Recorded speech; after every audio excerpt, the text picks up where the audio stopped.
नमूना recording studio Rajgir.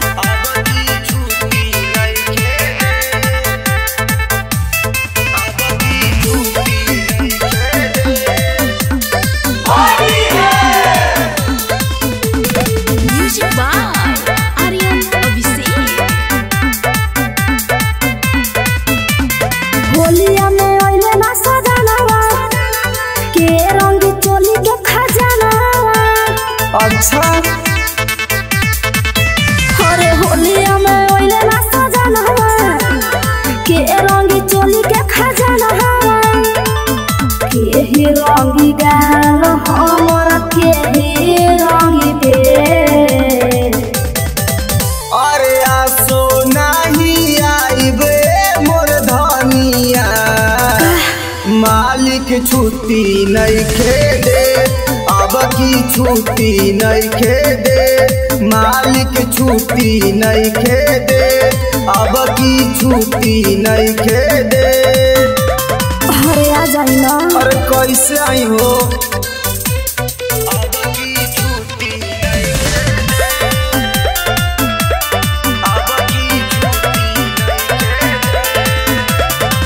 कसहु कर के होले में टाइम तू निकालना।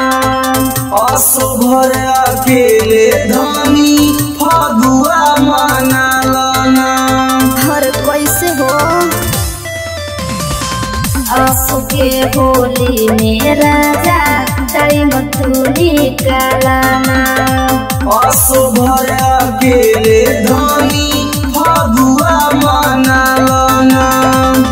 आंसू के होली में लागे पड़ती रही खेत।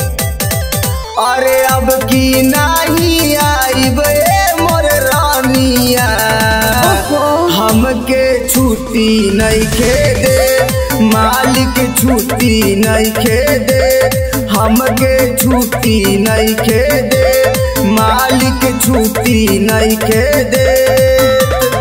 कोनो उपाय करी ना जी।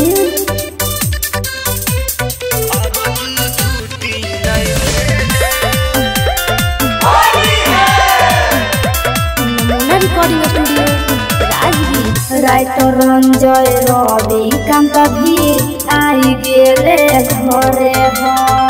बानी मजबूर धनी हमरो मनवा करे हो राइटर रंजय रवि कांत भी आई गेले घरे हो।